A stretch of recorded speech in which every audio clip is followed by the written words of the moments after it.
Welcome back to the session, please.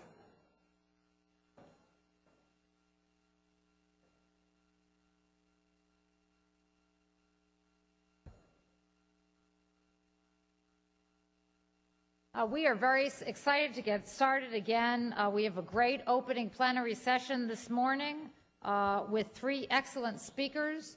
I'm going to introduce each one, and then I will introduce each one individually at the time. Our three speakers are Peter Hughes, who is the Vice President for Strategy and Planning at BP Gas Power Renewables. Mr. Hughes will be followed by Philip Dingle, who is President of ExxonMobil Gas and Power Marketing Company. And then our final presentation for the morning plenary will be Mr. Tomiyuki Kudo, who is the President of Petroleum Energy Center of Japan. Let me add that the Baker Institute has had a long and very fruitful collaboration with the Petroleum Energy Center of Japan. We have done numerous studies. We will, this summer and into the fall, be releasing a new study on energy in Russia together with Petroleum Energy Center, and they are really a great partner, and we appreciate their participation today. So without further ado, let me introduce Peter Hughes. Mr. Hughes has held a variety of positions at BP Gas and BP Oil and Exploration. He served in 1991 to 1993 as the General Manager for Business Development at BP Oil Japan in Tokyo. He's also worked with the Mitsubishi Oil Company in Tokyo, and he joined the Sloan Fellowship Program at the London Business School from 93 to 94, and he's been a very varied career. He's been a consultant to Bitor Europe Ltd., which is a subsidiary of Petroleus de Venezuela, and he has also served at the European Commission in Brussels. In 1996, Mr. Hughes was Senior Director and Head of CERA's Pan-Eurasian Division, and is a very well-respected voice in the energy business. I welcome, please, Mr. Peter Hughes.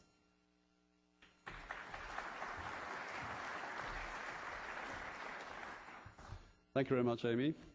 Good morning, ladies and gentlemen. It's a real pleasure to be with you here today. The first thing I have to do is to convey Ralph Alexander's sincere apologies for not being able to be here with you today.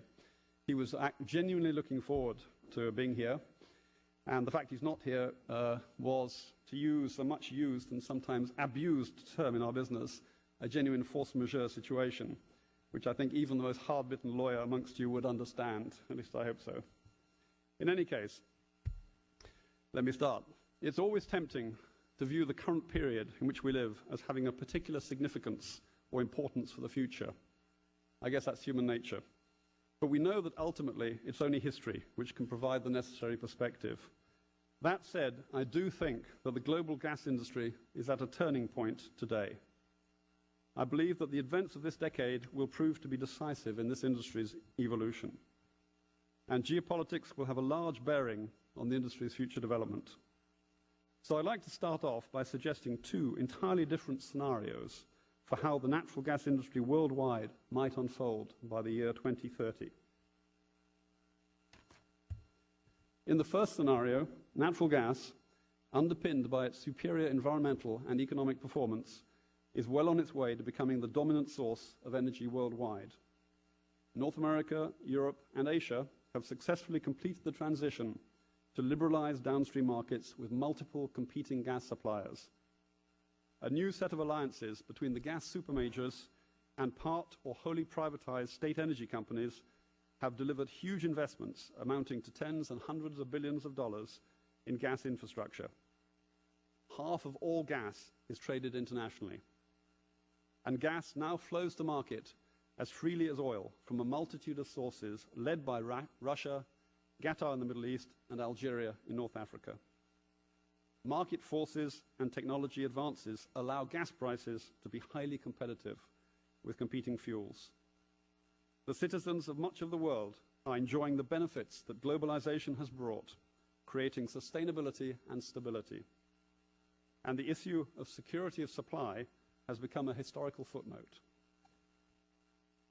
In my second scenario, however, Natural gas has failed to move ahead of coal and remains only the world's third largest energy source. Liberalization has only partially occurred. Competition is shallow, gas does not move freely, and new infrastructure is limited.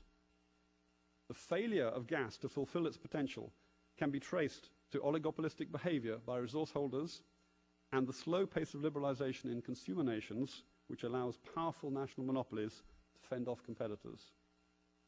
And in this country, the USA, the enormous world gas resources are unable to connect into the US gas market because our industry has not made its case effectively. This has fed concerns over security of supply and driven consuming nations into a more protectionist approach, seeking self-sufficiency and energy diversification through increased use of coal and nuclear, rather than trusting, and I shall come back to this word trust later, rather than trusting the global market to work. Governments have responded by redesignating gas as a premium fuel, limited to specific uses only, and with a price to match. Coal is the power generator's fuel of choice in the US and Asia, and in addition, a new generation of nuclear plants has been built in Europe and elsewhere. Okay, those two scenarios certainly represent two ends of a spectrum of possibilities, but the key point I'd like to convey is that the idea of a golden age for gas is not a given. The conventional wisdom has for some time now been that gas is set to grow in the same way that oil did in former decades. However, gas is not the new oil. In particular, I'd like to draw your attention to one striking contrast between oil and gas. While there has been no real alternative to oil for use in transportation, which accounts for 50% and high value of its market, there are several competing alternatives to gas, particularly for the primary growth sector of power generation. So the gas industry has to be distinctive if it is to compete successfully with other fuels and to allow the best case scenario to prevail. And this means breaking out of the old paradigm and creating a win-win situation for producers and consumers alike. The issues standing in the way of this are as much about geopolitics as they are about market forces, although the two are clearly interwoven. So what are they, and how can they be overcome? We can look at them from a consumer and a producer perspective. In the USA, there may be choice today, but prices and volatility, which you heard referred to a minute ago, are shutting down parts of the chemicals industry. The power sector is burdened by investments in gas-fired generating capacity which were based on the promise of low-cost gas. America still remains largely disconnected from the emerging global market in gas supply. In Europe, concern centers on the patchy progress of liberalization, which is denying choice to customers. The market suffers from the absence of a mechanism to provide efficient price signals to suppliers and consumers alike. In Asia, mature gas importing economies like Japan and South Korea toy with the route to market liberalization, while transition economies such as China weigh the advantages of a gas economy developed along traditional lines. Meanwhile, security of supply looms as a major issue for all regions. By 2015, forecasts suggest that Europe will be importing 80% of its gas, and the USA some 30%. Asia is expected to be using as much energy as North America by 2015, much of it imported. And as we approach 2030, the resources needed to supply the burgeoning demand for imports will increasingly be concentrated in just a few countries. Today, a dozen or so countries possess over 100 trillion cubic feet of proven reserves. All of these will be significant over the next decade. Beyond that, though, we are likely to see increasing market share among the three producers who have more, and indeed much more, than 500 trillion cubic feet, namely Qatar, Iran, and Russia. From the standpoint of the producer countries, the geopolitical trend to liberalize downstream markets is cause for serious frustration. Producers can look backwards to a world of long-term oil index contracts and destination clauses. They now need to be able to look forwards to a new form of security in a fully open and transparent marketplace. A market which has multiple credit-worthy buyers for their gas entering into a range of contract terms, both long and short. And a liquid spot market providing an efficient means of balancing supply and demand. But right now, they're in limbo. In Europe, certain contractual terms acceptable under the old model are being outlawed by downstream liberalization measures, such as the destination clause. Russia has sounded a warning against what it calls over-bureaucratization, undermining competitiveness and security of supply. In Asia, traditional buyers are demanding more flexibility in their contracts with producers. In the USA, a liquid spot market sets prices today, but access points to important markets in North America for major new sources of gas are proving problematic, as you heard earlier. In the last 2 months, 4 LNG import schemes, regas terminals, have been withdrawn after difficulties in gaining various approvals. Now, the second issue for producing countries is the fair trade one. Can they and the operators working with them overcome the problems of the 20th century when natural resources did not go hand in hand with growth and widespread prosperity?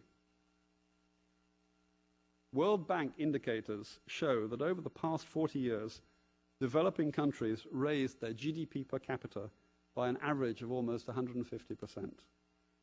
However, when we separate out the data for developing countries that produce oil, the average growth in GDP per capita was only 90%. Care is always needed with statistics, but the disparity is very marked. And NGOs such as Oxfam and Christian Aid have concluded that dependence on energy or mineral production has often been accompanied by high infant mortality, malnutrition, corruption, and civil war.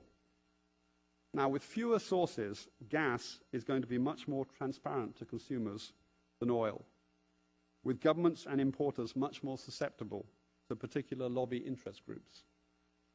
All of these issues argue the case for dialogue and close cooperation between producer and consumer. And bodies like the Baker Institute and Stanford offer us, I might add, a forum to discuss ways forward with the view to establishing this industry, to enabling, this industry to realize its true potential. So, given that, what are the priorities for action among policymakers and industry players? First, the world has plenty of gas, some 60 years of proven reserves, and as much again in probable. For that reason alone, it would be perverse in the extreme for nations to incur the economic and environmental costs and penalties of so-called energy self-sufficiency. The issues we address are affordability, accessibility, and acceptability. Forgive the alliteration. Affordability and accessibility are inextricably linked with market liberalization. The geopolitical forces that set in chain a global trend to market liberalization in gas and power appear somewhat muted today in the face of a number of setbacks. We need to complete this process whereby a new generation of competing gas marketers can emerge. A diverse range of producers can enjoy improved market access to a variety of credible counterparties, and consumers can choose natural gas on economic as well as environmental grounds. In North America, that means demonstrating that high ethical standards can go hand in hand with competing in a free market. And it means providing US consumers with access to a world market in gas via liquefied natural gas, LNG. In Europe, it means demonstrating how consumers, businesses, and economies can benefit economically from choice. In Asia Pacific, it means embracing the entrepreneurial opportunities available and thereby turning what was a rather state-dominated, inflexible sector into a model of openness and progress. Among producers and producing nations, it means creating, above all else, a climate of confidence that allows trade to develop freely. It means new partnerships between the public and the private sectors to develop major new supply chains to market. For example, in BP's case, in the UK, we are now working in a joint venture with our partners Sonatrach of Algeria to import LNG to a new terminal which will commission early next year at the Isle of Grain in the Thames Estuary. This new agreement enables Sonatrach to participate throughout the gas chain and BP to diversify its offering to UK consumers. This is about pursuing opportunity and sharing risk. This is about win-win. Finally, acceptability can be defined on a number of geopolitical dimensions: economic, environmental, and ethical. Our efforts as an industry focus on driving down costs and optimizing the recovery and the flow of gas to market, and ensuring that gas wins the debate over other more carbon-intense or environmentally unfriendly fuels. And in ethical terms, we must confront the fair trade and the transparency issues. We, all of us, have a direct interest in ensuring that the process of globalization benefits as many people as possible by bringing them opportunities which would not otherwise have been available to them. There is a fresh determination to share the benefits of resource extraction and to respect human rights. In the last 5 years, for example, we have seen the launch of the Extractive Industries Transparency Initiative, a serious attempt to give the public more visibility of what revenues governments receive. And governments such as Trinidad and Tobago have been keen to apply the lessons learned from the oil era. Today, there is a gas master plan being implemented in Trinidad which is designed to create a legacy of sustainable development. International and national institutions also obviously have a key role to play in all this. The role of IFIs can go well beyond their primary function of funding. Their involvement can incentivize governments to provide the kind of stable, predictable legal and regulatory regimes that encourage and facilitate investment. And they can act as credible and respected third parties whose involvement signals to the external world that a project meets or preferably exceeds international standards. So, I began my comments this morning by suggesting that the events of this decade will prove to be decisive in this industry's evolution. Geopolitics will play a large part, of course, but at the heart of this is the essential question of trust, referred to earlier. We need to build a track record for gas based on trust if we are to make the leap forward envisaged under the best-case scenario. This means winning the absolute trust of those who purchase energy, the consumers. It means persuading policymakers that natural gas is, and will continue to be, the most trusted fuel to enhance their plans for energy security and environmental progress. And it means creating the circumstances in which producing nations can trust in gas to deliver the benefits that their resource inheritance can offer. Gas is not the new oil, but I believe it can be much more than that. That's the challenge for all of us. Thank you for your attention.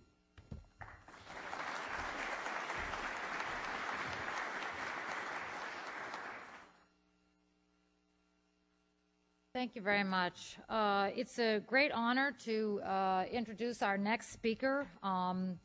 You can see from Mr. Dingell's bio that he has incredible skills with people. If you look at the places that he's been stationed around the world and the awards and distinctions and groups that he's been a part of. He's currently serving as the president of ExxonMobil Gas and Power Marketing Company, which is the division of ExxonMobil that's responsible for marketing and purchasing of all natural gas liquids, and electric power. Prior to serving in that position, Mr. Dingell was president of ExxonMobil Saudi Arabia, based in Riyadh. He is a fellow at the Institute of Petroleum in London, past director of the Society of Petroleum Engineers for Asia Pacific, member of the Alberta Association of Professional Engineers, Geologists, and Geophysicists, and a past president of the Malaysian International Chamber of Commerce and Industry. He was conferred an award when he served in Malaysia, and I'm not lingual enough to read it out to you, but I pointed out to you it's in his bio, and with great pleasure, I introduce Phil Dingell. Thank you very much.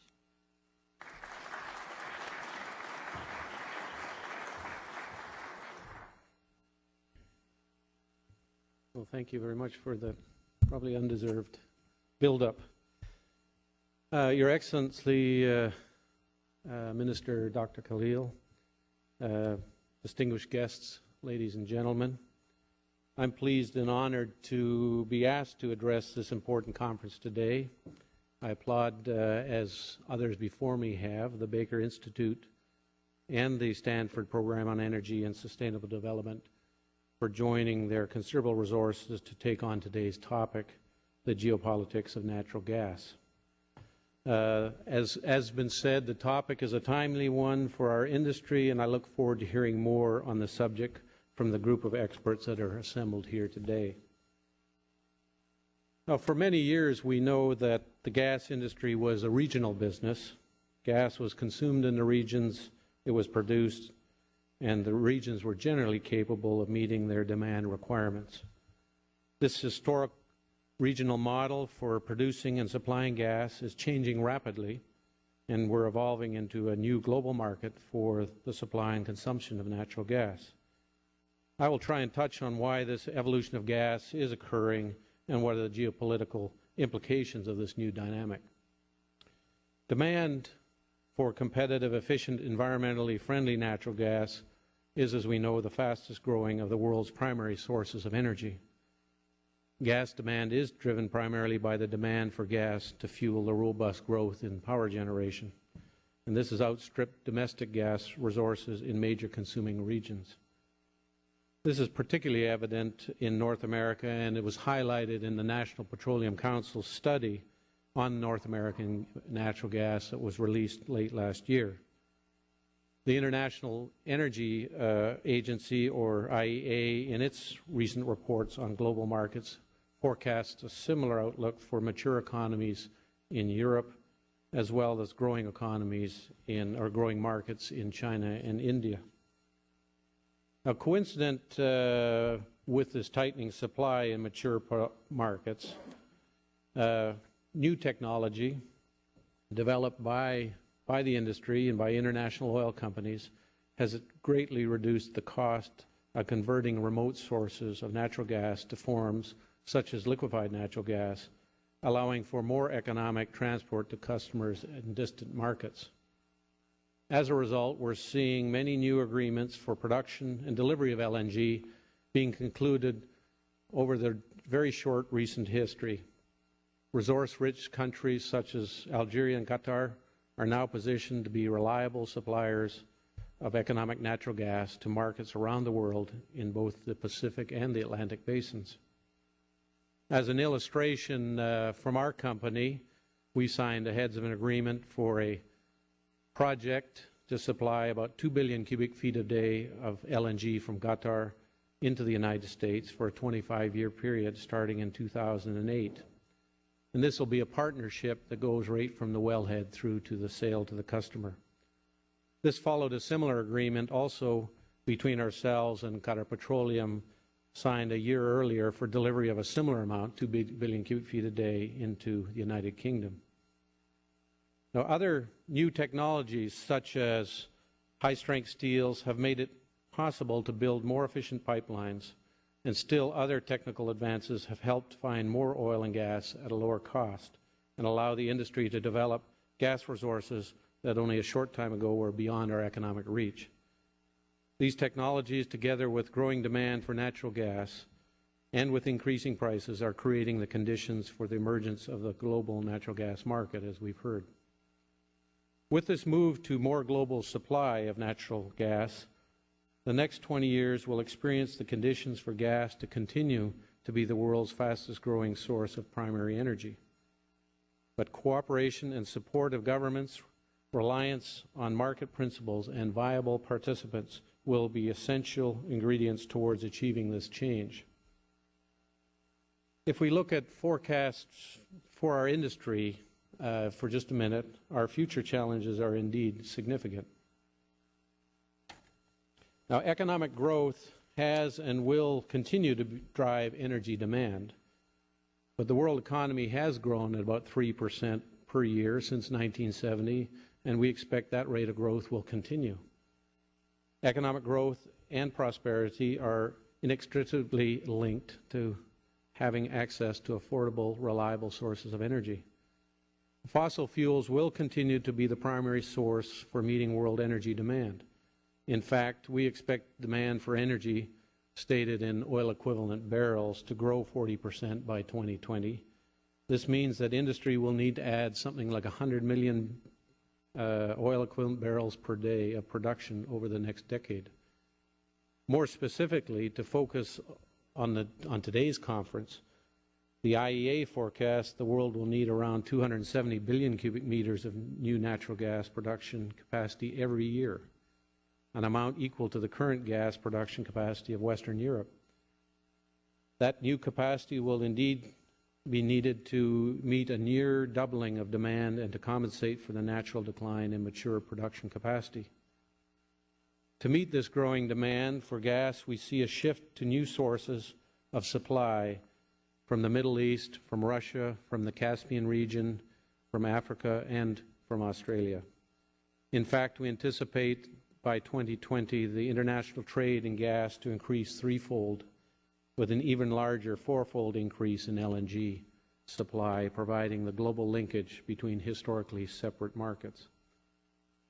The implications are clear that there will be a greater interdependence and need for cooperation between exporting and importing countries, a theme I think you're hearing. The international oil companies, as they have for the last 100 years, will be the functional and geographic integrating institutions in the oil and gas industry. Governments, along with industry, will need to work together to establish a climate that can compete for and attract the large sums of capital required to meet future developments and infrastructure requirements. And let me touch upon those capital requirements. The requirement for production facilities, pipelines and their facilities, gas liquefaction plants, specialized ships, and regasification systems is substantial. For example, just looking at LNG ships alone, we are forecasting a near doubling of ship orders, growing up to about 30 to 35 ships per year towards the end of this decade. These specialized, and that's from a level around 10 to 15 right now. These specialized ships cost over $150 million US. So we're looking at something to $4 to $5 billion per year in new ships, or $25 billion just by 2010. Now, I mentioned our HOA, or Heads of Agreement, with Qatar to bring LNG to the U.S., and this is at a total investment just for this one project of over $12 billion. So as an industry, to meet growing global demand for gas, we will have to invest something over $3 trillion during the next 25 years. This is in dollars of the day, and that's the same number as Minister Alatia quoted. More than 55% of this amount will be for exploration and production, and then the rest are for pipeline, ships, and other infrastructure. Now, with so many new projects in developing countries, finance takes on added importance, and the forecasted $3 trillion investment needed for natural gas is just one part of the forecast cumulative energy investment of something like $16 trillion. $16 trillion will be over 1% of the world GNP. The proportional spending of GNP on energy projects for non-OECD countries such as Russia and petroleum-producing countries in Africa and West Africa is much more pronounced. In Russia, for example, the share of energy investment is projected to be about 30% of all domestic investment. For Africa, it will take about 20%. Since there are many other needs for capital in growing economies, Russia and the developing countries in the Middle East and Africa and elsewhere are going to have to rely upon foreign capital. Consuming countries are also then going to be relying on the ability of producing countries to raise this development capital if they're going to have the supplies. Now, companies like ExxonMobil have the necessary technology, and we have financial capability to undertake large investment requirements, but we need assurance of long-term project viability. While the gas industry already has considerable experience working in developing countries, that experience is not always without its challenges. There's many examples where projects have been delayed, sometimes for years, because of political instability. regional political differences, or difficulties in negotiating mutually agreeable terms. This type of uncertainty means that the gas industry is going to bear an increasing burden of risk to advance complex and costly projects if we're going to maintain our progress. Now, therefore, host governments will need to play a critical role reducing risk by establishing the laws and regulations that encourage resource investment and development. They'll need to recognize and allow for private investors to capture adequate benefits from these risk investments. We believe there's a need to segregate government regulatory role and oversight from its state-owned national oil companies.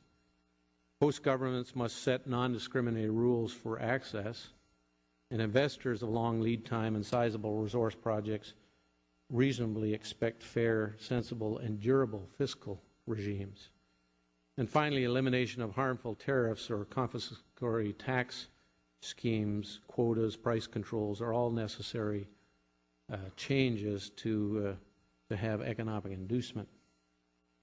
Now, of course, a stable legislative, fiscal, and regulatory framework has always been important and something we've sought for in resource development and producing countries.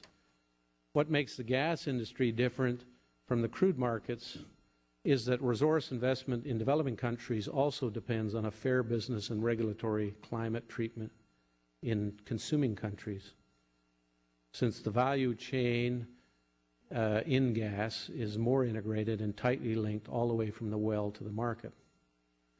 It's essential then that these investments are, if investments are to be made in a timely and efficient manner, for governments in both the resource and consuming countries to work cooperatively to minimize the investment risk. We believe that a commitment to free market principles in consuming countries is just as important as fair and open regulatory and fiscal treatment in the producing countries to underpin a favorable business framework. So what do I mean by a favorable business or market framework? Well, it's one that removes anti-competitive obstacles to building or operating facilities. For example, prescriptive regulation that allows only short-term capacity, which seriously impairs project economics. Or regulations such as mandatory third-party access to key facilities, even though there's a lot of existing facilities. And although such regulations may seem to foster competition, imposing them at the wrong time will increase costs of building and probably discourage timely investment. Now, framework is one where there is freedom for buyers and sellers to negotiate commercial arrangements and structures. There has been much discussion on whether long-term gas contracts will survive in the new global economy. Regulation should not be prescriptive one way or the other. The term of a contract, like the price, is one of the many parameters that buyers and sellers need to consider. And perhaps more importantly, the framework is a market environment that builds investor confidence in the sanctity of contracts and commercial arrangements. Such an environment is based on the respect for the rule of law, provides a stable legal system, predictable tax structures, and impartial, non-discriminatory court systems. Now, an additional source of potential risk and uncertainty concerns the pace and structure of market deregulation and liberalization, a process for establishing new frameworks that is taking place across major consuming markets right now. Now, it's fair to say that the pace and market reform is done properly, then their frameworks will work to achieve the intended effect, and that's available supplies that are allocated efficiently, producers that have an incentive to develop new resources and to build the infrastructure needed to deliver supplies to consumers, and consumers that are encouraged to use energy resources wisely and will be able to shop for the most reasonable price. It's certainly evident that open competitive markets in the UK, North America, and parts of Europe have brought significant benefits. Relative supply costs have come down, and supply choices for consumers, and especially industrial consumers, have grown. Now, a word of caution, which I think was mentioned earlier, the effect of working on to free markets implies a higher level of market volatility. However, price is an important tool that provides consumers and producers with signals on the status of market supply and demand. That's especially true for capital-intensive commodities like gas, where significant adjustments to supply and demand can be slow in coming. It's important then that we and regulators and governments remain patient and allow the market to function even when prices are moving around rapidly. Now, in addition to the financing challenge and establishing favorable market frameworks, a third challenge to meeting future demand for natural gas is licensing of facilities and access to resources. Even with available financing and conducive market regulation, feasible access to resources is also critical.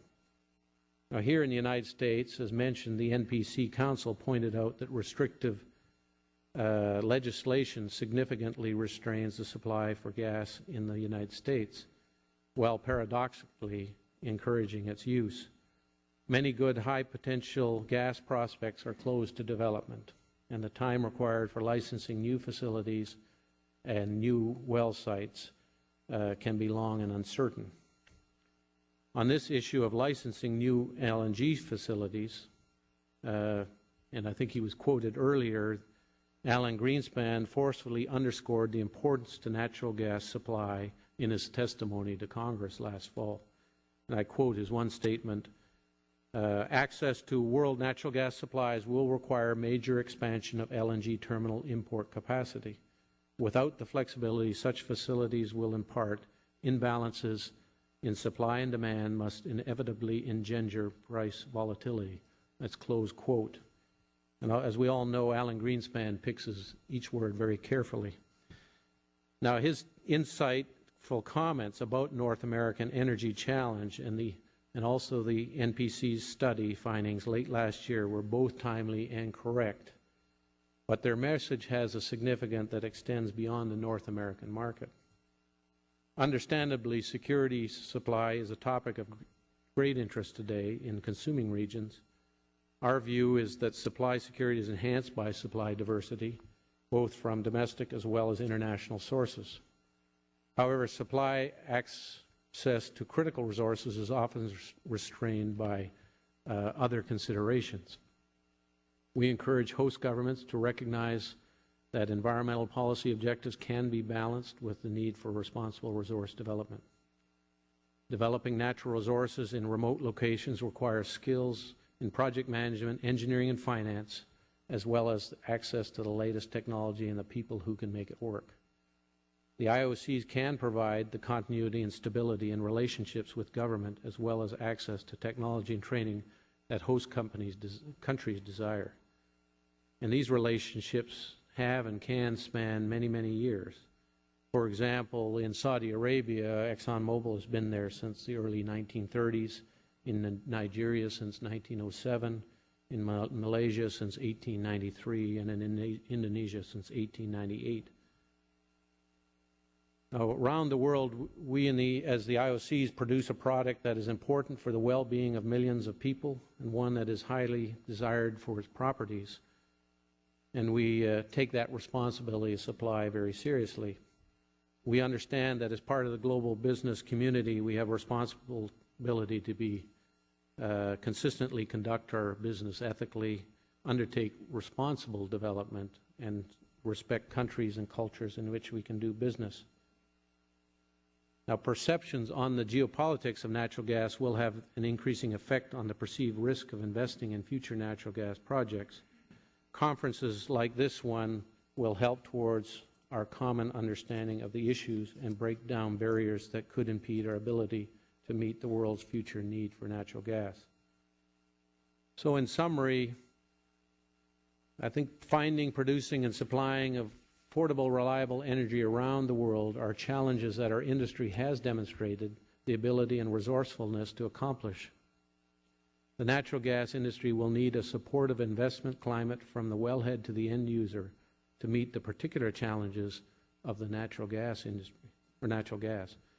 Producing and consuming countries must find ways to achieve their common goals, which is to encourage a stable, reliable trade of natural gas. ExxonMobil and other international companies will play an important integrating role by bringing together technology, finance, and project management skills. But the needed investments will only be forthcoming with a political and regulatory environment that is stable, cost-effective, and supportive. I'm confident that forward-looking governments, with an understanding of the need for an effective market, working cooperatively together with the gas industry, can foster an environment that will encourage responsible resource development and efficient consumption of those resources. For natural gas, the challenges are very complex, both technically and politically. And to be successful, engagement and cooperation is the only option for moving forward effectively. And so today's conference, again, as I mentioned, is very timely and worthwhile for ourselves here in the industry. Thank you very much.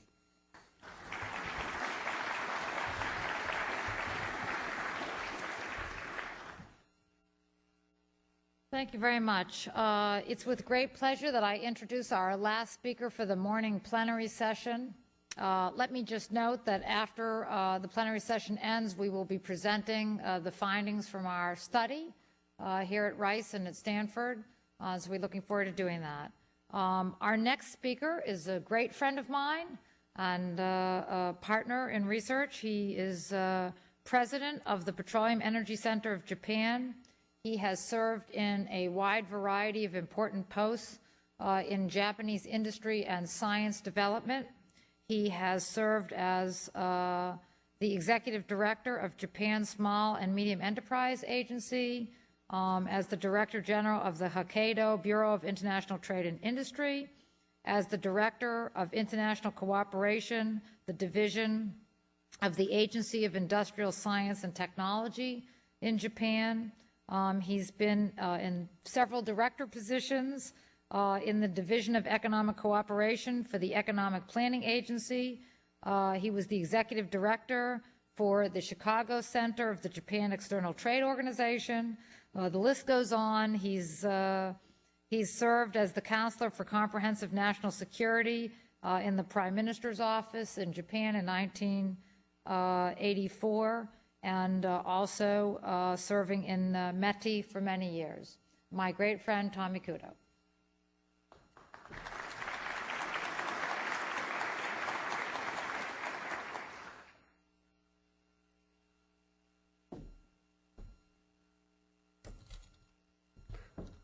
Thank you, Jeffrey. It's a great honor to me to have this opportunity to speak to you today. Also, I'm very pleased to say something on natural gas, which is a very strong rival to petroleum. Presently, my task is to expand the petroleum market. But today's my speech seems not so bad because it is based upon the draft written by my senior friend, Mr. Naito, who is chairman of Institute of Energy Economics and one of the most famous authority of LNG in Japan. Then now start my speech.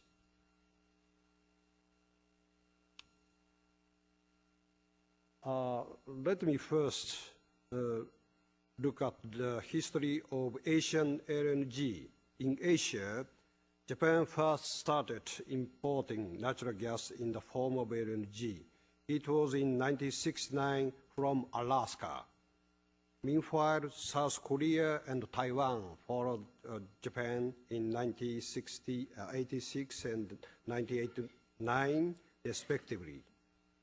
Since then, Asia has shown a constant increase, and India has just begun early this year. China will also will become an importing country in 2005. Now, I would like to mention the position of Japan in the world LNG trade. Please look at this figure. While the world LNG trade as of 2002 was as much as 110 million tons. Japan's imports amounted to 53 million tons. That is half of the total amount. Together with 18 and 5 million tons to Korea and Taiwan, respectively, these three countries account for more than 70% of the world's energy trade.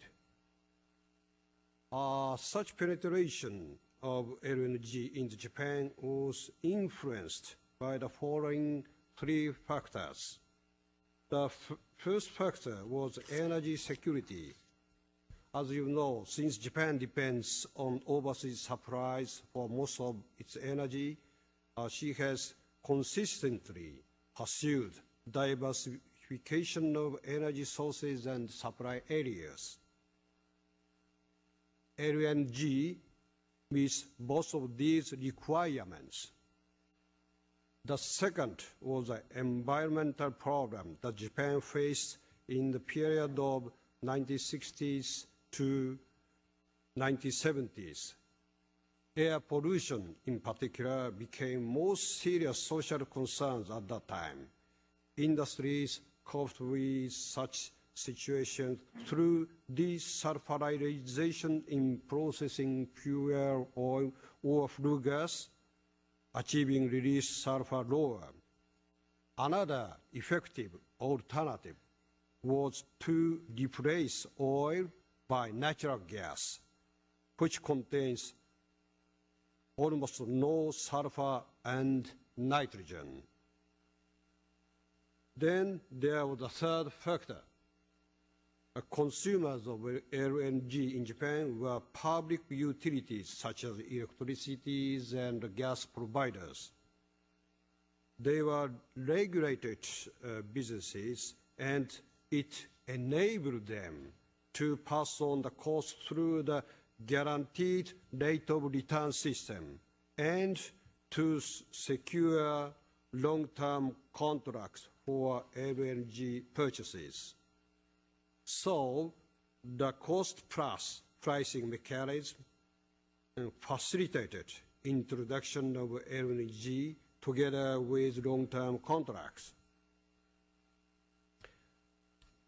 Then now I would like to mention the position of Japan in the world LNG trade. Please look at this figure. Why the world LNG trade as of 2002 was as much as, so now, I'm sorry, I changed a little bit. So now let's move on to the next matter. Next, I would like to discuss changes observed in the LNG market, focusing upon Japan and Asia. First, let us look at the trend in demand growth. While no major demand increase can be expected in Japan in the future, relatively large increases are forecasted in other parts of Asia, especially in China. Also, the meaning of security has changed. The end of Cold War brought about economic principle into energy market too. As a result, producing countries have become much more economy and finance oriented than before. Under such situation, supply disruption is unlikely to last long, even if it happens. And business models have also changed. The global trend for deregulation, as many speakers says, makes those business more cost conscious. As a result, long-term commitment are no more anticipated, and trade flexibility has become to be required. Also, business operations are changing due to the arrival of newcomers and mutual entry of existing players within the supply chain. So in addition to sulfur-free characteristics, LNG is focused on as less CO2 emission fuel than oil. In this meaning, LNG, or more broadly, natural gas, has become more attractive fuel than ever. So then let me proceed on to the changes of domestic attitudes. Japan, which ratified the Kyoto Protocol, has to look for every possible means for achieving the Japanese target. As for electricity, LNG has replaced oil substantially in the past. As you see this diagram. As a result, only incremental increase, still this is very substantial amount, is expected in electricity. More gas use is expected in other fields such as transportation and household sectors.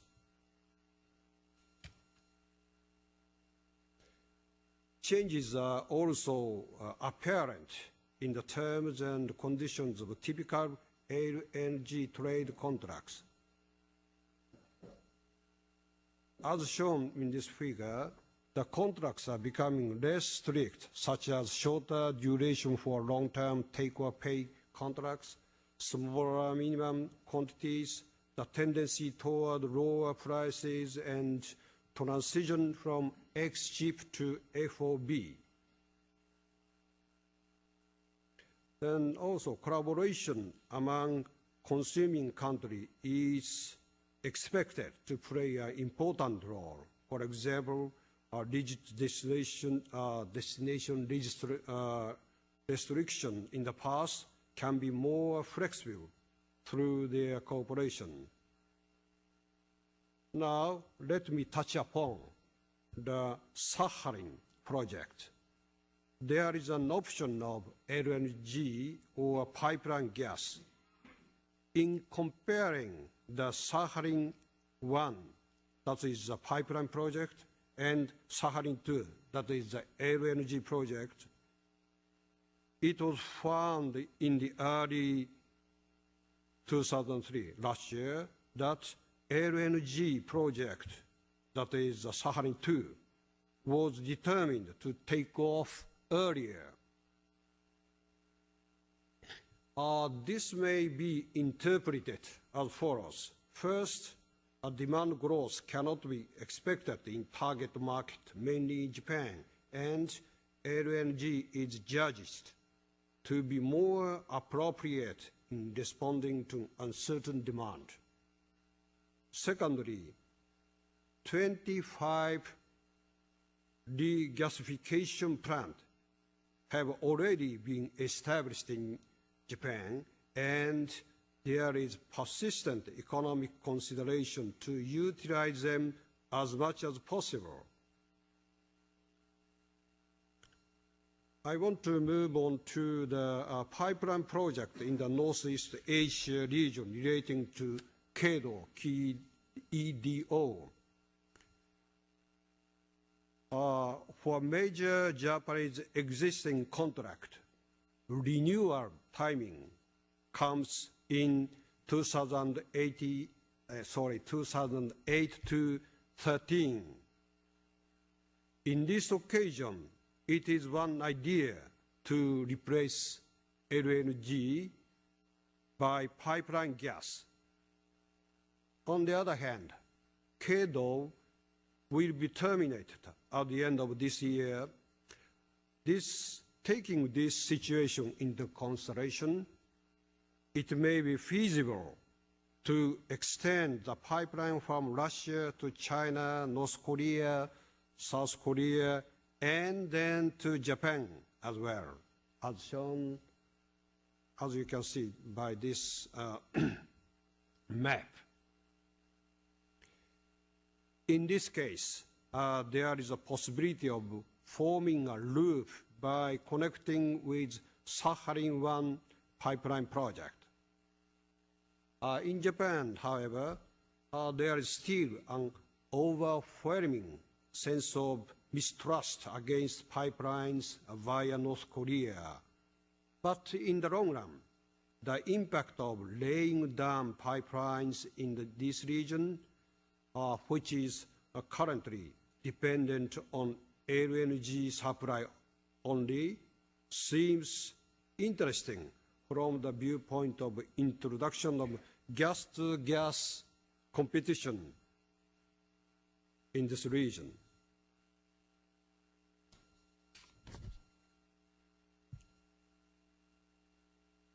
Lastly, let me think about the possible collaboration for supply security in the world LNG market.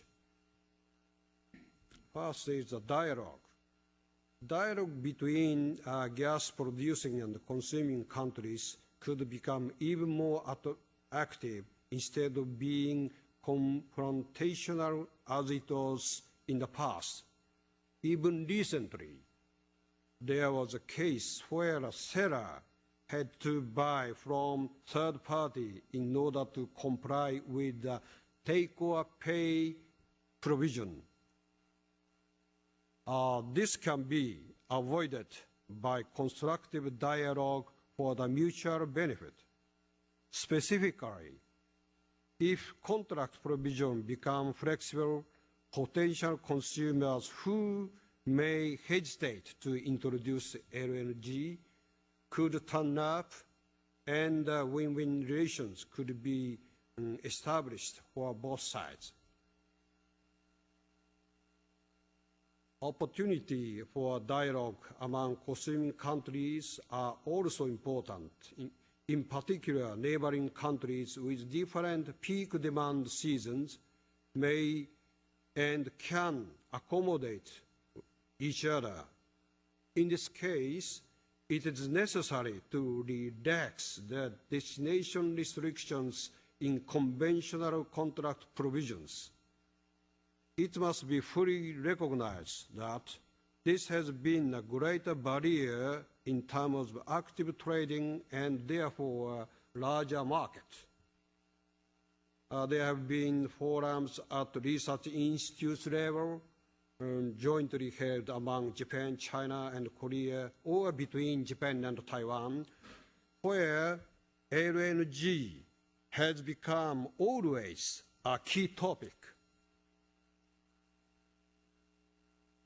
So then let's move on to the pricing problem. Common pricing standard also could be considered. The LNG market that have been divided into the Asian Pacific and the Atlantic markets are being linked now together. We can see recent news that the LNG expansion project in the Middle East, where originally constructed for Asian market, are now intended for newly increasing Europe and US demands. In addition, if the proposal of regasification plants on the North American West Coast is to be realized, the current Asian Pacific market will be expanded to the Pacific Rim market. The LNG currently traded in the Asian Pacific market involves a system that is tied to price of oil imported to Japan via the Japan crude cocktail price link. What is very serious fact is that the price has always been higher by about $1, $1 per million BTU. That is equivalent to $6 per barrel oil. It's really the bad impression to importers. For the future pricing system, proposal of fair and transparent baselines are required. Lastly, let us think about the grand design for 2030. In considering the Asia-Pacific region in 30 years' time, existence of pipeline will be important from the viewpoint of diversity in supply. In such a case, the challenge is to form an international consensus among concerned parties, including gas-producing countries and countries traversed by pipelines. In addition to supply security, demand security is also inevitable or important for the gas producing countries. Therefore, such recognition will bring benefit to both sides. That partnership with the consuming side is essential for supply through pipelines. Thank you very much.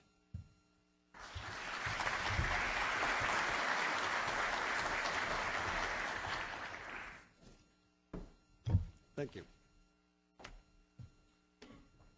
Okay, we have a few minutes if the plenary speakers are willing.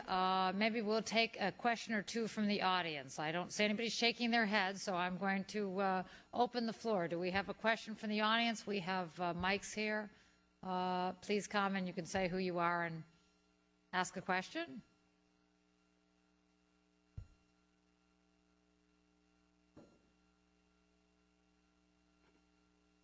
Good morning, Ira Joseph, Pyre Energy Group. I was wondering if the speakers from the oil companies in particular could comment about whether it's necessary for pipelines to be, regasification terminals to be exclusive for your companies, or whether they can be open to third-party access in terms of terminals in the U.S. and the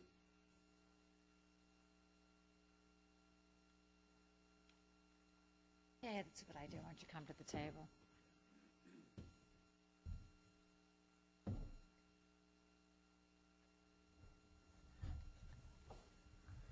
Well, let me try and answer first. I think certainly our preference with our business model is that the terminals are constructed in parallel and in size with the import project. That'll match the investment in ships, and it'll match the investment in the upstream. Typically when you size a terminal to include third-party access, and then that access becomes regulated, the return on that additional portion is usually quite low, and so that impairs the economics on the whole value chain. So what you end up with is the base load kind of subsidizing the open access for the third party. If you could go out and bid, and even in the whole value chain, the terminal return is low, and the only reason an upstream company invests in the terminal is it's a necessary cost in the value chain, and therefore you're trying to reduce your value leakage. And so generally the upstream producer is not interested in investing in terminal only or lower return kind of infrastructure projects. And when you have third-party access, then you're really accepting investment just on a lower return where you could use your money better somewhere else. If I could just add one or two things to that. I agree entirely with those comments. I think the big issue here is incentivization. What incentivizes the construction of a terminal, the investment in that terminal, to add to supply to a given market? And I think having proprietary sort of access is one of those main sort of incentivization factors which we see, and we were very pleased when FERC made the new ruling on regas terminal regulatory issues last year.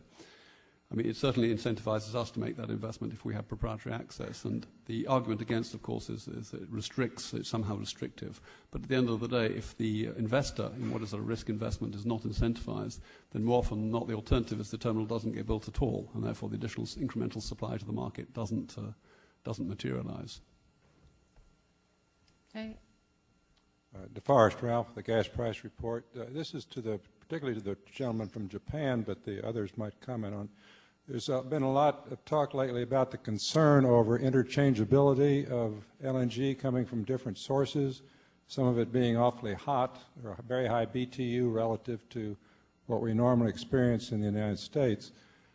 In Japan, with your great diversity of supplies, have you had any problems in varying BTU quantities causing problems in the market, or do you have some way of mixing or dealing with that, or are they always coming in are you set up just for high BTU? How have you handled these BTU variations? Yes. My colleague, Mr. Suzuki, please stand up. He can answer every question. So if I can answer, then that is the answer. Please, Mr. Suzuki, please. Yes, thank you very much. As a co-worker of Mr. Kudo, belong to the Institute of Energy Economics Japan. I took the liberty to respond that question. And the heating value adjustment in Japan is a reverse direction of this country. We increase the heating value to the 46 megajoule, just put the LPG. So, and also one thing that you have to notice is the 25 receiving terminal and relating the distribution network is independent. We do not have the trunk pipeline at this moment, so that the heating value is adjusted to increase the vaporized LNG up to the higher level, and it's the same level all over the Japan. But sir, this is a very good question. Now, we developed the regulation of the welcome to the many participants of the many kind of the gases accepting, and the how to control heating value on how we handle our accept in the pipeline network for the several kinds of the gas is a big issue right now. And we study the European system and the American system right now.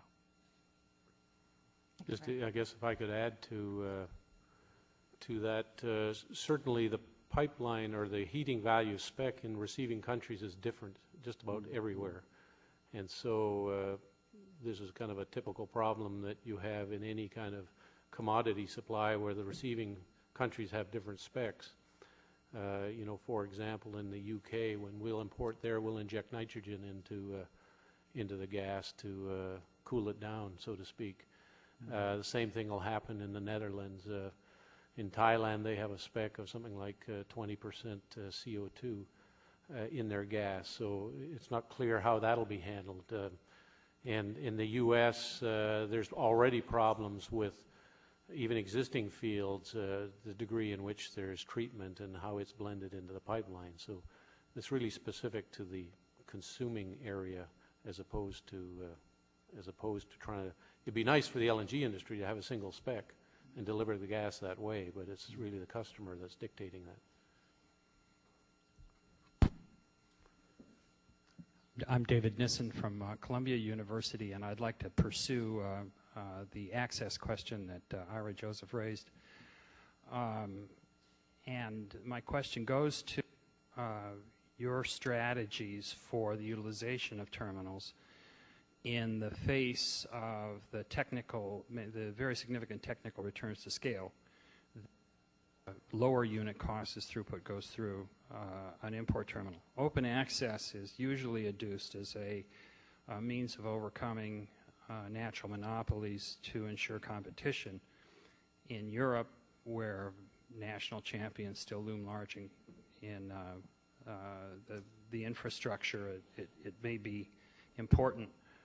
But in the global trade, a key issue is access for shorter-term commercially oriented trading.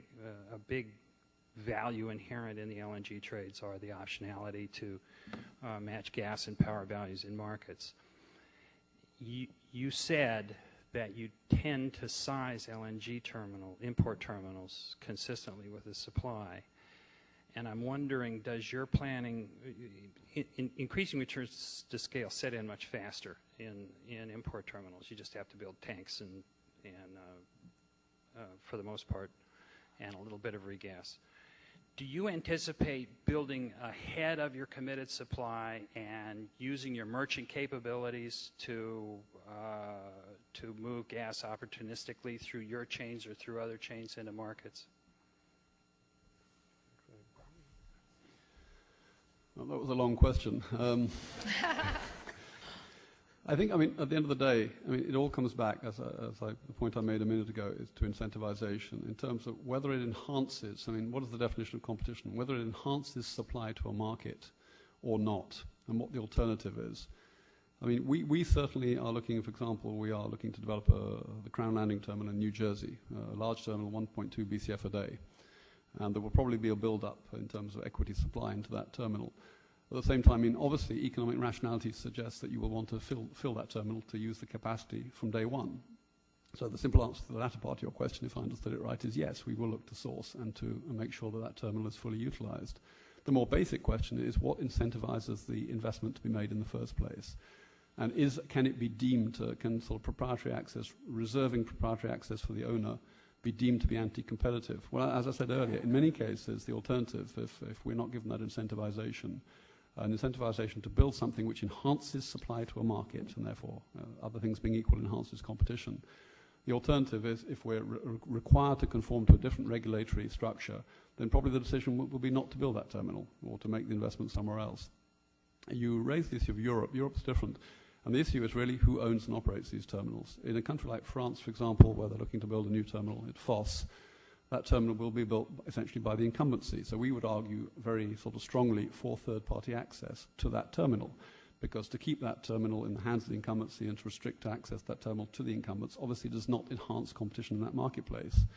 We would also argue, and this may come across as cake and eat it to certain, but we believe that's not the case, that to build a new proprietary terminal elsewhere in France, we should be allowed proprietary access because it enhances competition. It will bring new supply into that market to compete with the incumbency.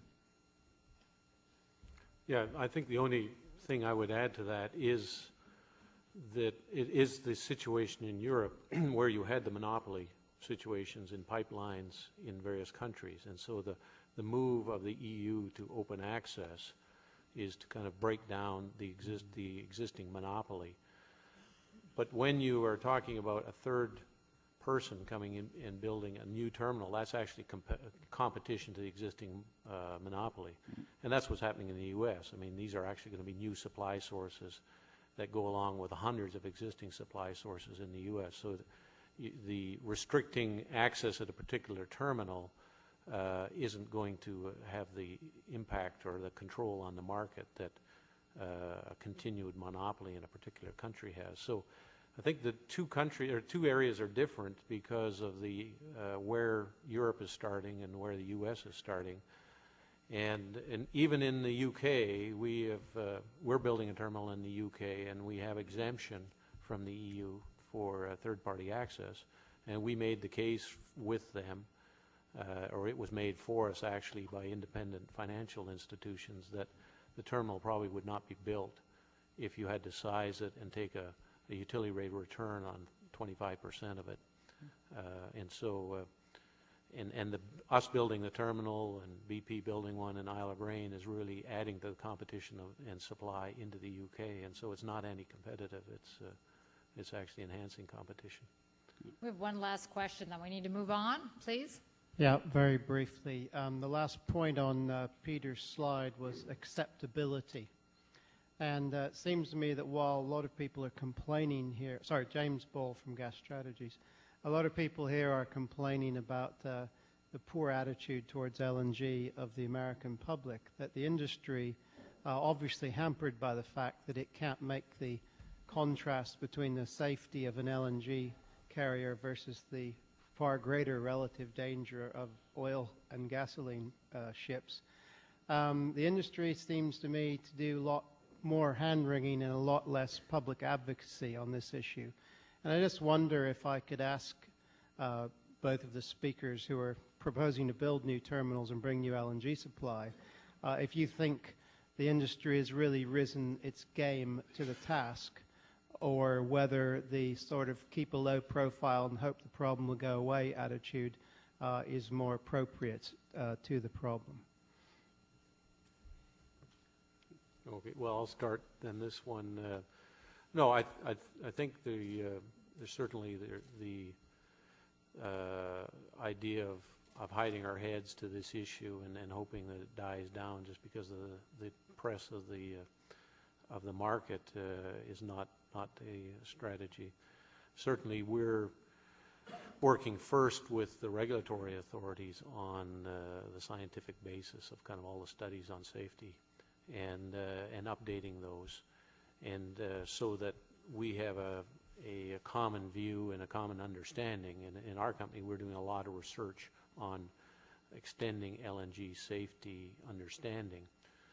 In terms of advocacy, I would say if you've seen BP's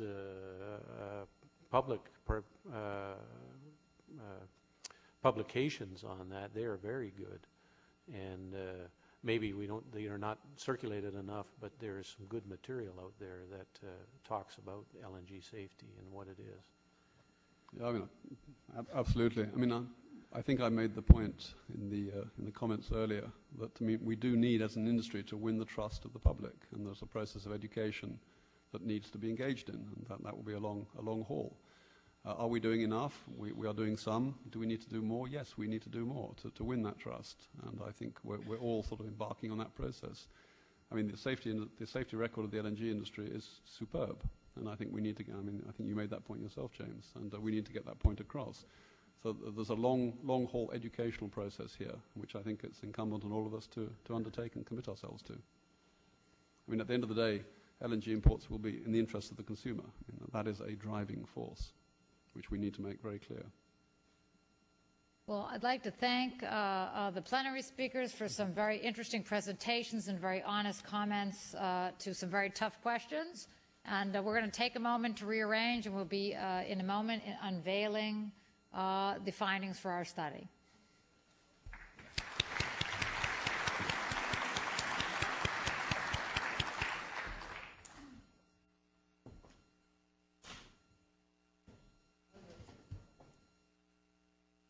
This is not a coffee break, okay? Not a coffee break. Stay in your places. We have a lovely lunch in a few minutes.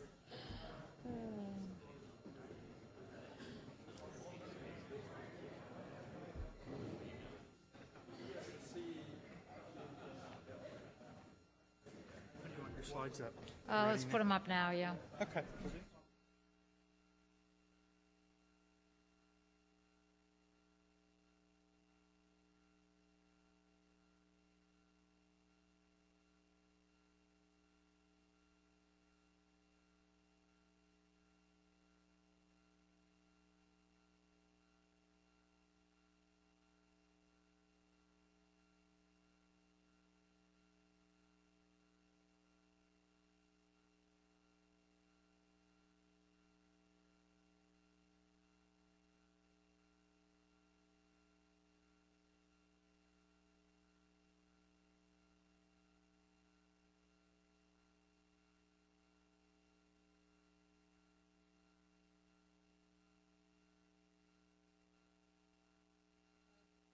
Presentation of the modeling study.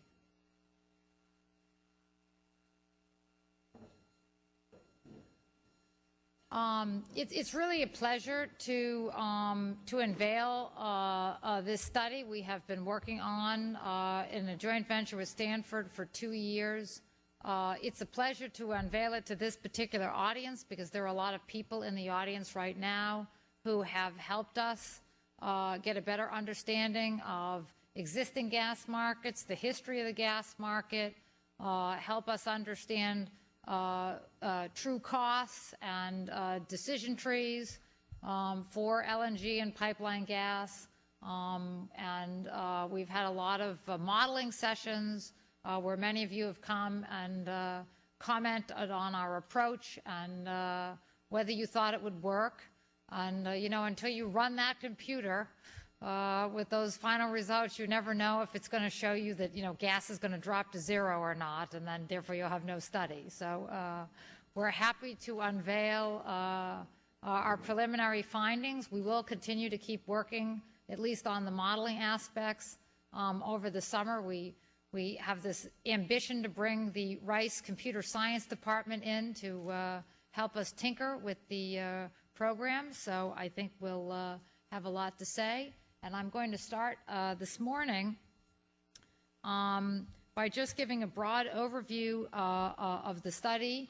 We have sort of broken our presentation into two halves, so I'm going to start you out, and then my partner David Victor will take you through the second half of the presentation.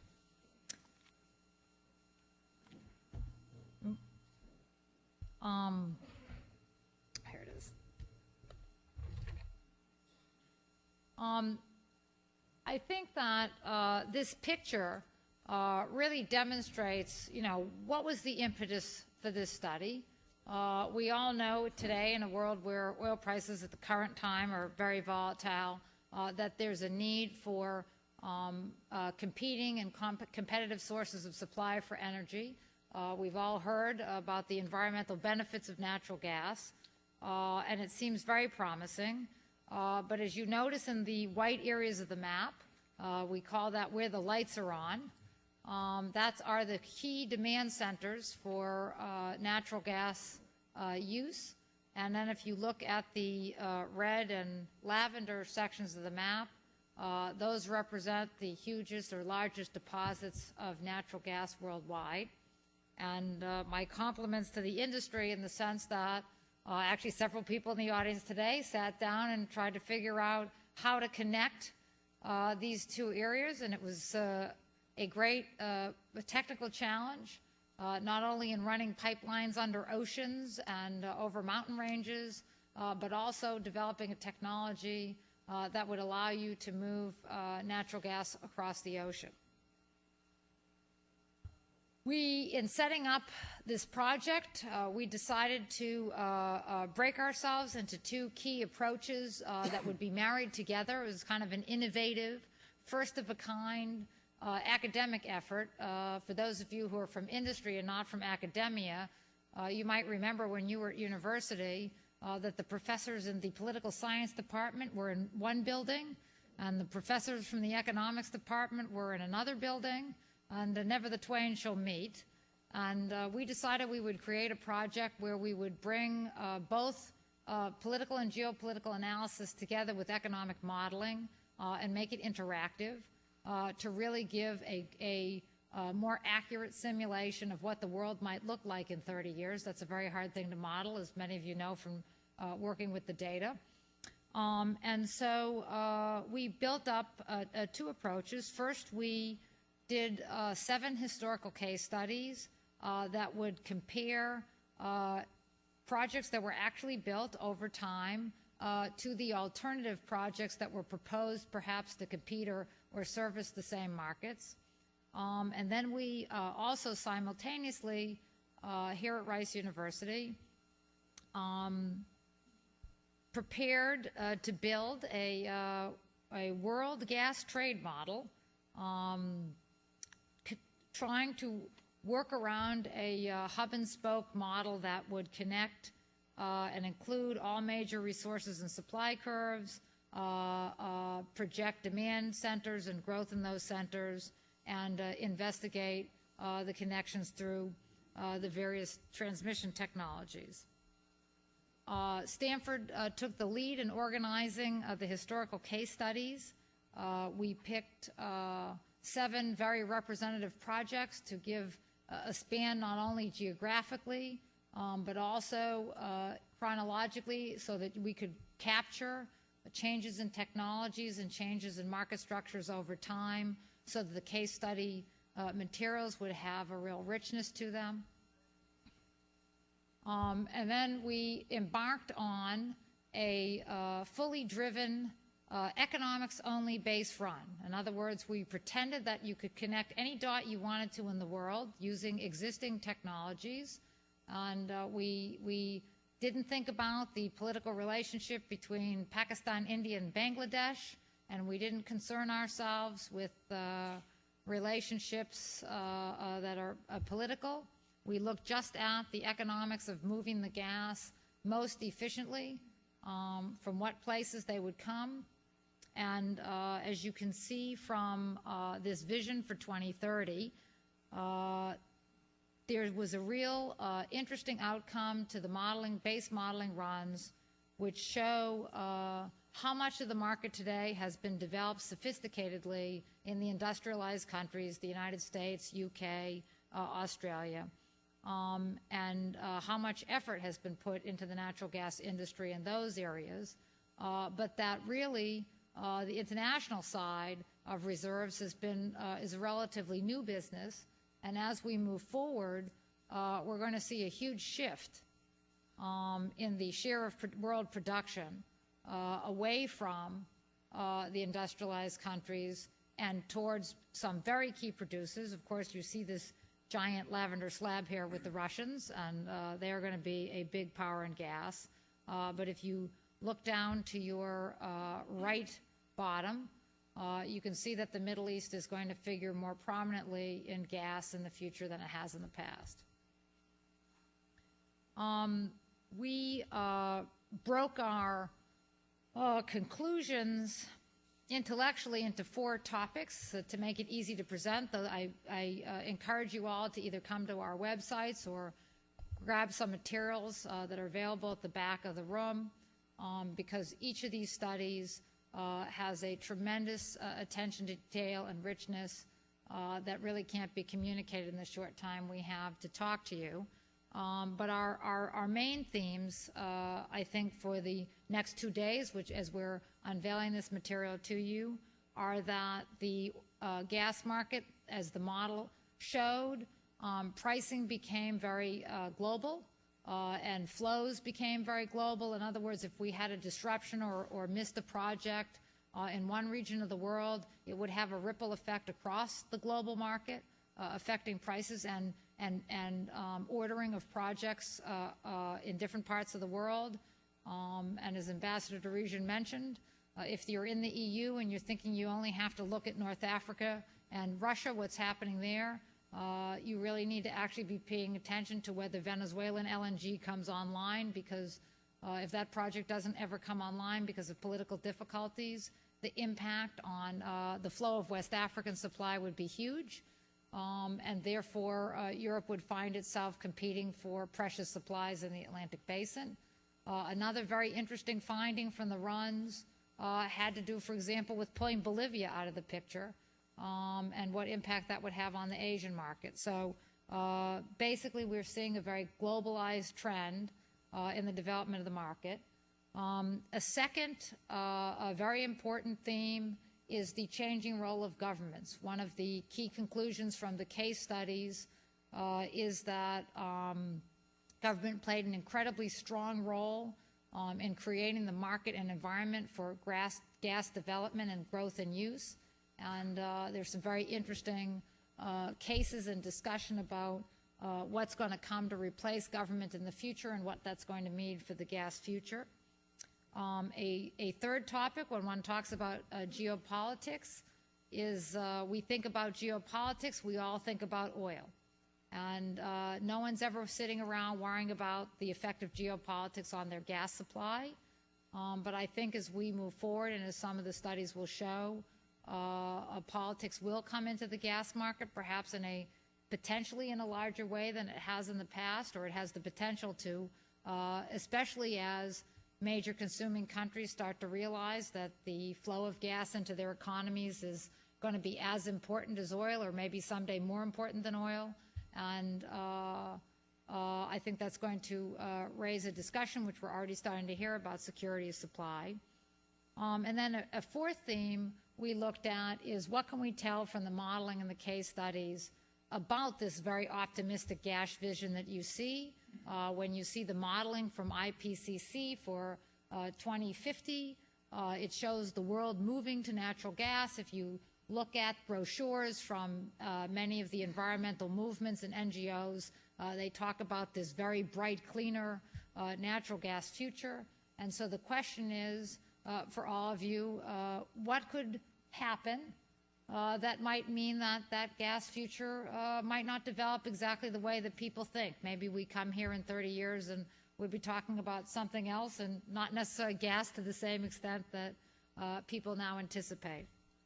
So I'm going to take you through one or two of the topics, just some pictures from the modeling runs.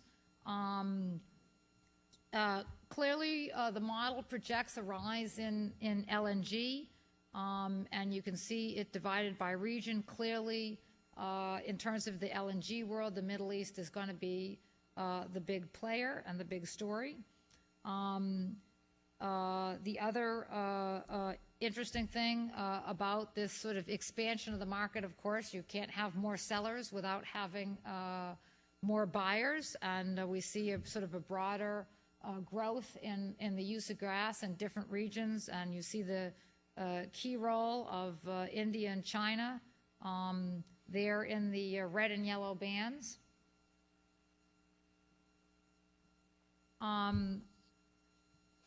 And then when we go through, especially the case studies, and think about how that world that I just showed you in the slides of our model, the economic world, might come to be, the question is, what happens when state monopolies and governments don't create the market for gas? I mean, is it necessary to have markets for gas created through regulation, or can market development come at the hands of the market?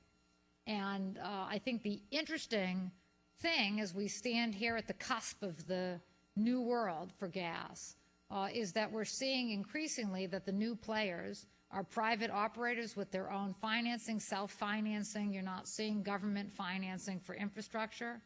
We're seeing contestable markets, and we're seeing supplies coming in from various sources and not point-to-point take-or-pay contracts of one supplier and one market.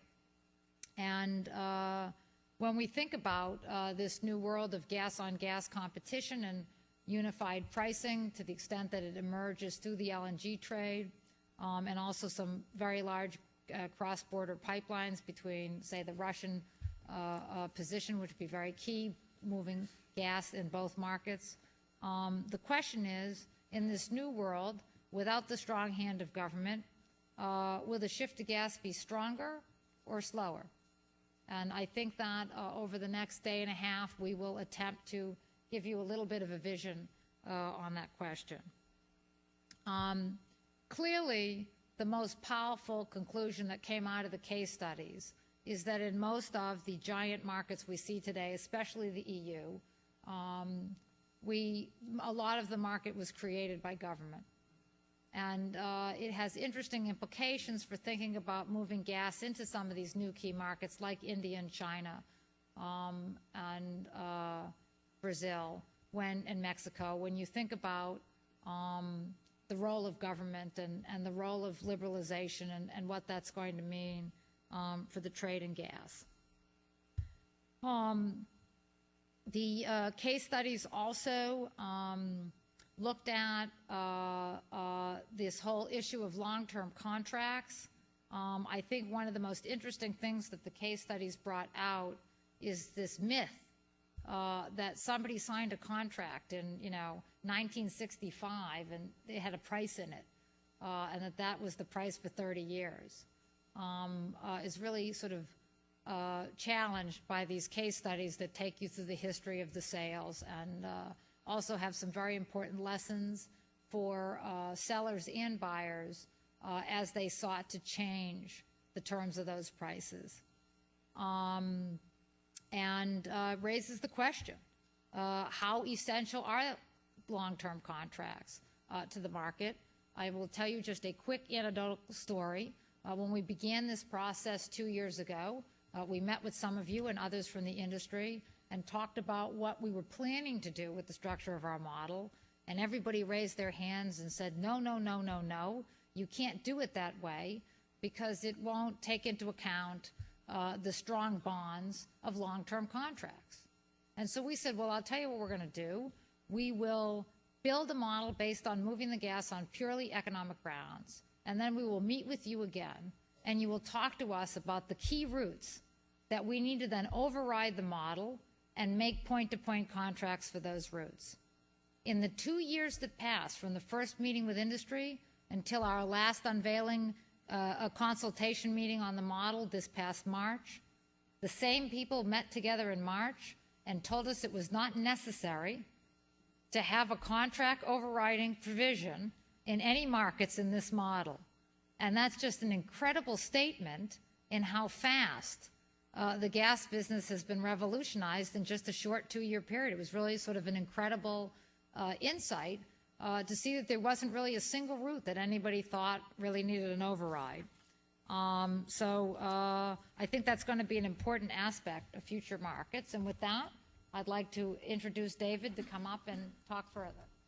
Thank you, Amy. I'm going to pick up where Amy left off.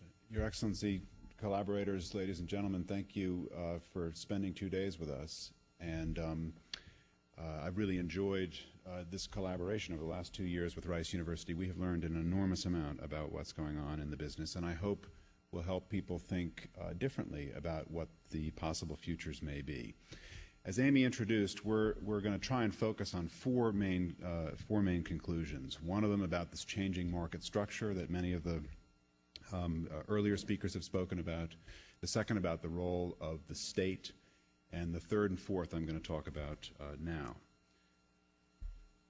The third has to do with security of supply and cartels, and these are in some sense two sides of the same coin. Should we, in this world of increasing use of gas and globalization in the gas business, should we be worried increasingly about supply security? And should we be worried about the possibility of formation of a cartel, despite the warnings we had earlier from Minister Atiyeh? The case studies have looked at these questions, in particular the historical question of supply interruption, in great detail.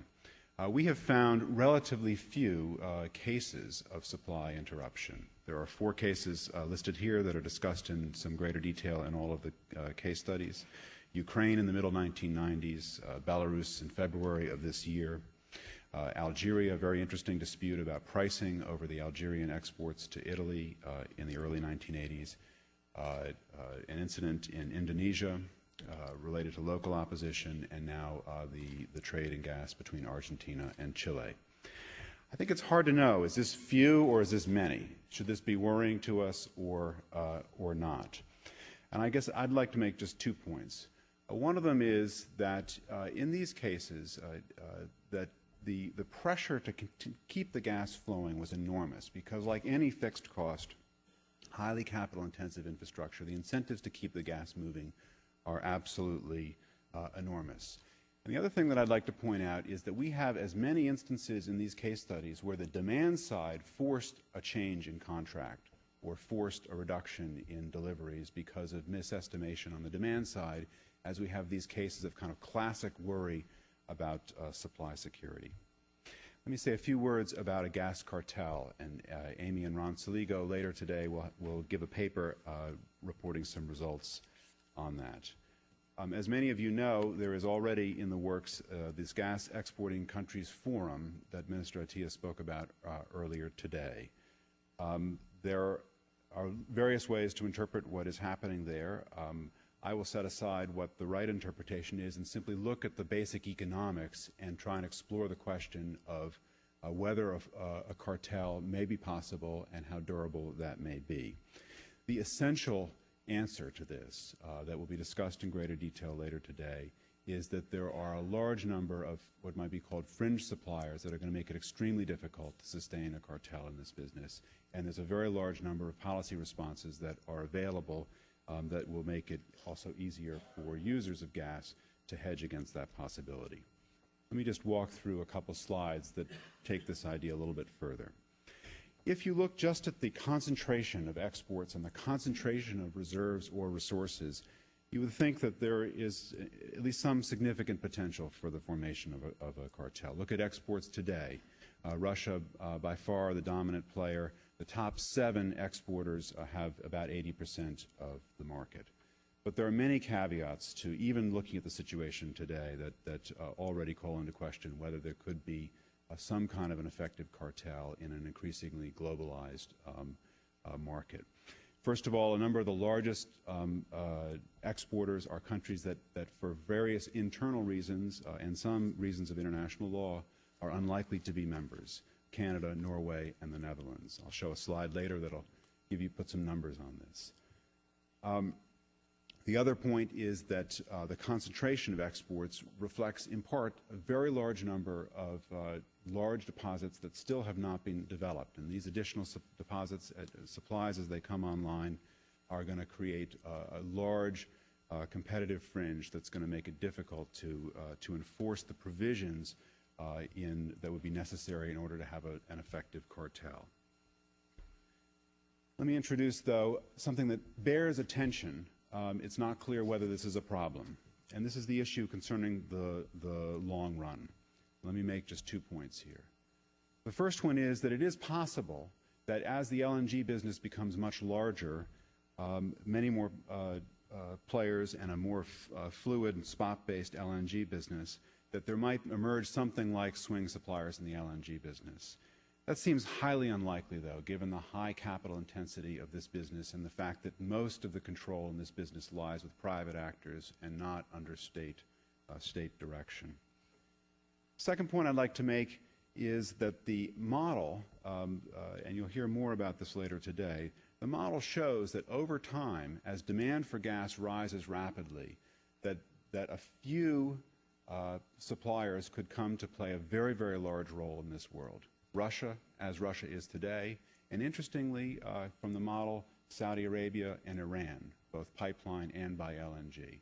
So it is conceivable that you could see a significant impact on Asian markets and on the European markets from a limited number of large suppliers, with the Russians possibly playing a kind of arbitrage role sitting in the middle of this, because the model suggests that it would be economically efficient for Russia to be supplying from some of the same fields, both east and west. Let me say a few words about challenges to the future.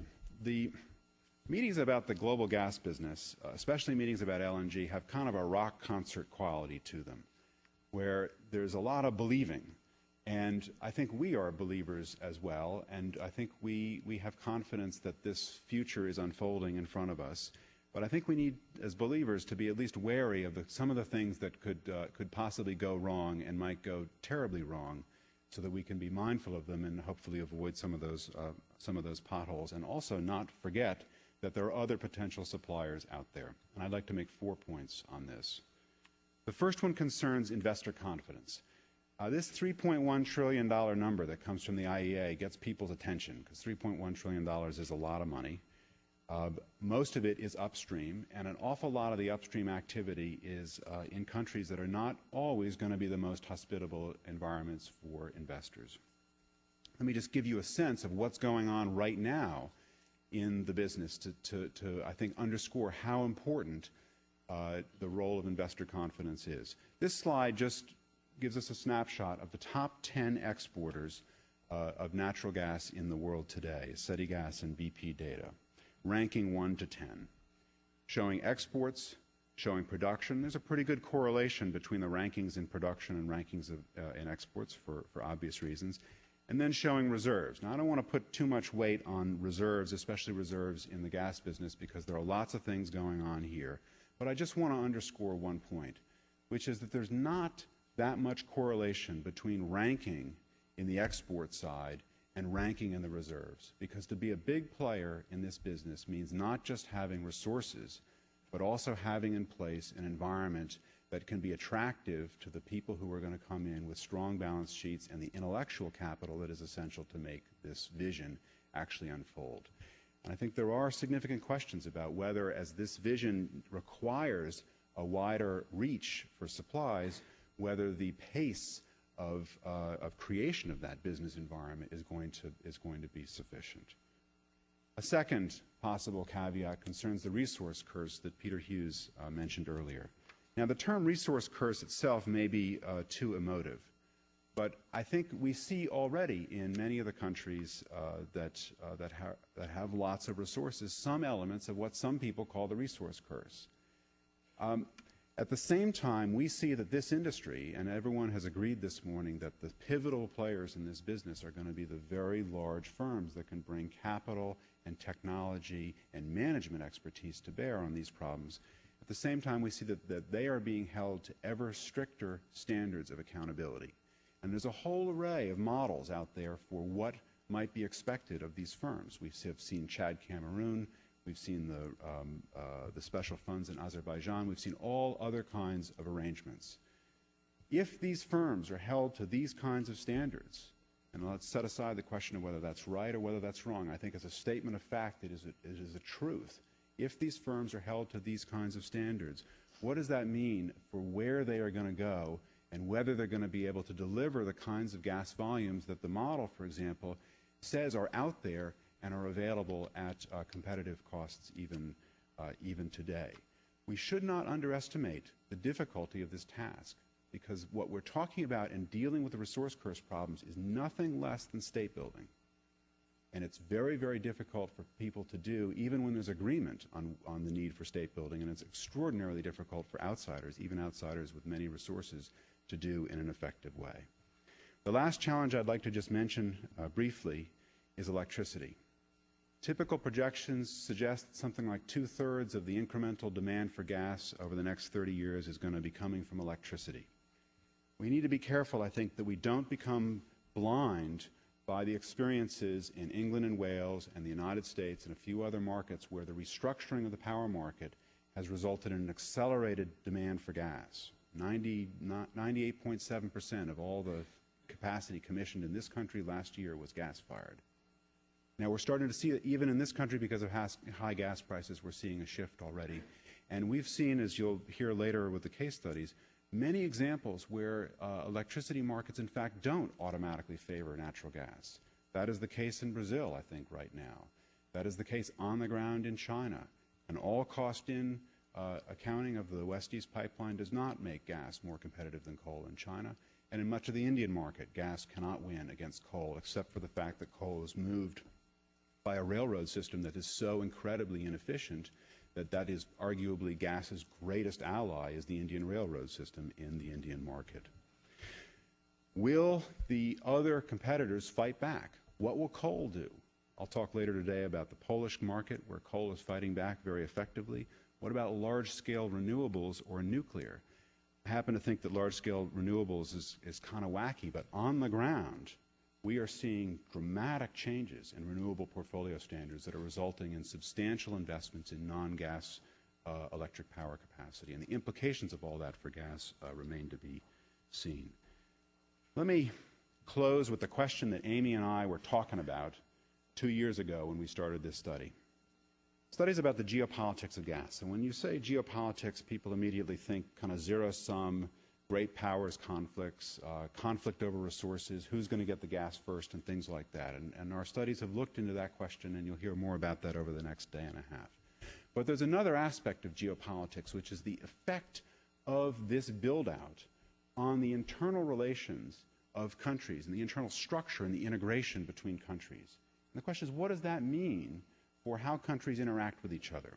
The same question was at the center of the creation of the European Union back in the 1950s, using the infrastructure of that day, which was coal and steel. And the idea, I believe borne out by practice, was that shared infrastructure investments would result in a spillover effect and more economic ties and a kind of integration that would then help lead to peace, with a little bit of a stretch to say this is kind of Immanuel Kant now applied, in our case, to the gas world. What evidence do we have that that's actually happened? I think we came into the study thinking this would be great, because then you could have pipelines between Gaza and Israel, and you could have a pipeline across Iran and Pakistan and to India, and all you'd need to do is get guys out with pipeline equipment, and then you'd have peace would be breaking out all over the world. I think our studies have mixed evidence about this. That in general, the causal arrows seem to go the other direction, that there needs to be a pretty substantial degree of economic integration and assurance about decent relations between countries before folks will put the billions of dollars that are required for these typical kinds of investments in place. Once these projects are built, then it does appear that they reinforce this pattern of integration. And so it might be that as we look into the future, here's a slide that just shows what's happened in the Southern Cone. Before 1990, on the left side, these are international pipelines, not all the local pipelines. On the right side, current and future possible pipelines. We are seeing in many parts of the world the development of a network that could help, in part at least, bind countries together and have us talking about the geopolitics of gas, not just in the zero-sum kind of contest over resources, but also in its internal effects on countries. And those internal effects may actually be very, very positive. Thank you. Great.